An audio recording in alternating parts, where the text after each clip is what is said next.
Midday Medical with Debbie McFadden. Sponsored by University of Iowa Healthcare. Everyone who has allergies has asthma, and not everyone who has asthma has allergies. But allergens like pollen or dust can trigger asthma symptoms in certain people. That's today's topic with our guest, Joyce Chenard, advanced practice registered nurse with University of Iowa Healthcare. Joyce, let's start with the differences between the two, allergies versus asthma. So allergies in particular it's when the body mistakes something that should be harmless as something that might be potentially harmful. And it mounts a allergic reaction or an inflammatory response to what should be harmless. And that is how we get the symptoms that we're most familiar with, such as itchy, watery eyes, coughing, sneezing, and congestion.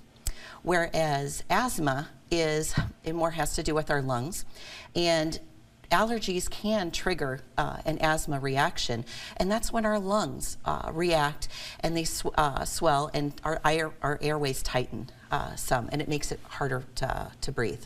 Well, let's talk about triggers, because I mentioned pollen. Tree pollen is getting high right now.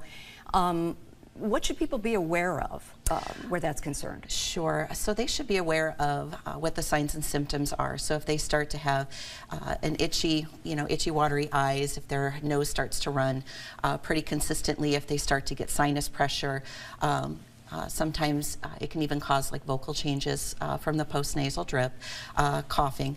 Maybe they should seek out care from a healthcare provider.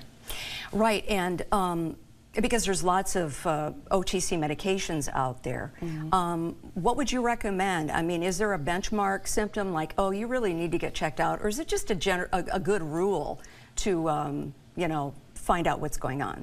So most of the time, like a diagnosis of allergies is based on symptom history, patient history, and a lot of times we will trial antihistamines first to see if there's a response to that. There are a lot of options out now, right, between over-the-counter tablets and nasal sprays, and for more severe symptoms after they've established care with a provider, they can do allergy shots or whatever might be appropriate for that patient. Sure. Now, where should we send them? I know UIHC has 2 locations in the Quad Cities. We do, and so our urgent care clinics are able to take care of a lot of that, and especially if patients are concerned about new symptoms or changing symptoms, we are more than happy to take care of them at either one of our locations and assess what they've done, what their symptoms are, and talk about treatment options that might be more tailored for them. Right.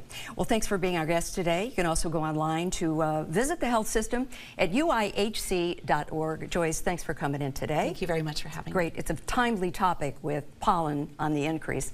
I'm Debbie McFadden for Midday Medical.